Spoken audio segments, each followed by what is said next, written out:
In this video, I'll show my version of the process for making an assignment sound image. So I started referencing an image from the artist Annie Albers, and I really liked this very intense kind of geometric painting that she did. Actually, I believe it's a print. So I found this online, went to the image itself, right-clicked, clicked Save As, and saved this to my hard drive. Then I opened that up in Photoshop and set my crop box to 1920 pixels by 1080 pixels at 72 pixels per inch. So that way I'll get an image that fits perfectly into my video frame when I bring this into Premiere. So here I am just cropping this out. And since this is already a PNG image, all I need to do once I finalize the crop is hit save. And then you can see here my image updates after I save it. So now I go into Premiere and I'm just setting up my project folder, organizing my clips, bringing my images together all in the same folder, making sure that I save my Premiere project into that folder as well with my name in the file name.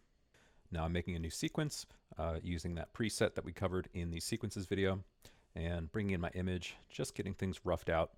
Don't really know exactly how long this is going to be, but I'm starting off at about 30 seconds and I can adjust later if I need to. From there, I'm just setting in points and out points of my clips, also renaming them so it's a little bit easier to keep track of what is what. In my prep for this, looking at this image, it's very rhythmic, it's very intense, very high contrast in terms of complementary colors, also in terms of a feeling of both organization and disorganization. So I was thinking about that in terms of the sounds that I made. So looking for things that were rhythmic, but also contrasting, things that felt sort of exciting, but also maybe a little bit, maybe too exciting, overstimulating, I guess is another word for it. So that's kind of the experience I was thinking of when I was making the sounds for this and what I was thinking of as I went through the editing process. So again, just doing more tweaks here, going through each clip, parsing out the parts that I'm interested in. I came to a point where I realized that maybe something was missing and I needed to go back and re-record. I had a few synthesized tracks that I had made earlier. I really wasn't happy with those, so about at this point I realized I needed to jump back into my browser and do some recording of additional sounds. So for that I use this Ableton Learning Synths website. I really like this. It's nice and simple. You don't have to get too bogged down into kind of like really granular controls. So I used that browser plugin to just grab a little synth drone that I would use sort of as the backing of my track, kind of like a rhythmic pulsating sound that you'll hear throughout the sequence.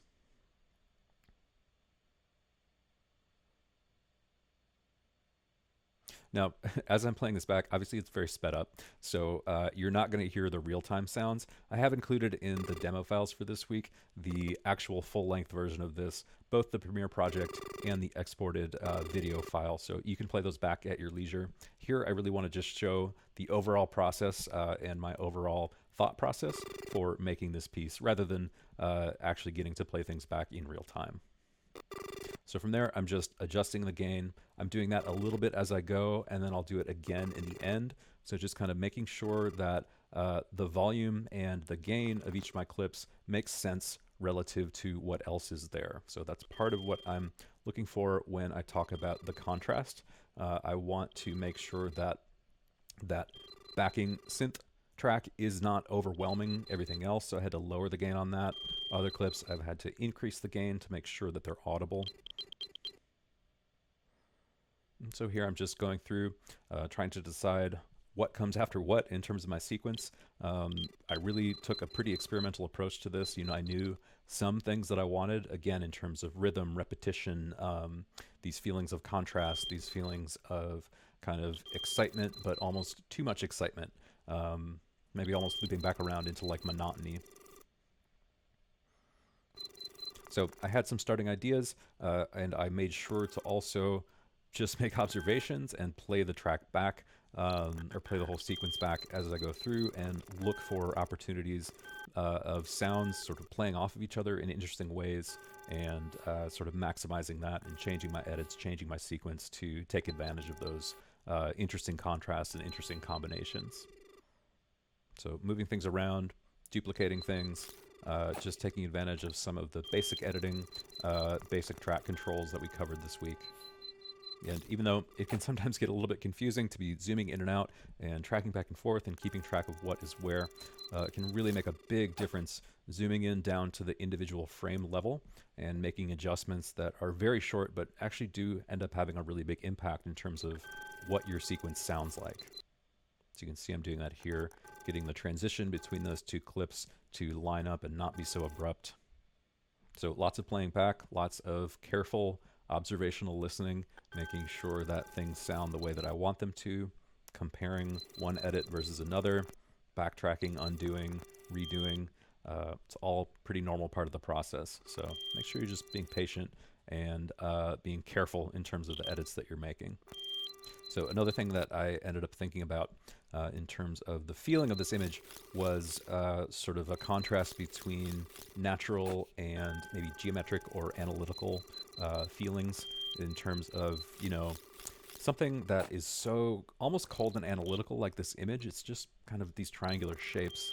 To me, it feels like very visceral to look at. And maybe that's because I do have a little bit of synesthesia where sort of sensory things can overlap. So in some ways, it's easy for me to translate a visual experience like this into sound. And so I ended up including some sounds of breath in my clips. And partly that was accidental as I was going through the recording. You know, I had my gain set really high, so it was just picking up my breath.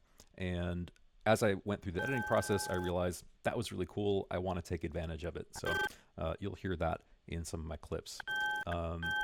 Last couple passes I took were just making sure that the audio gain was set correctly and making sure that my audio levels were peaking right around -6 decibels. That makes sure it's not going to be too loud, too soft. Everything's going to sort of come through and the contrast will be where I want it to be.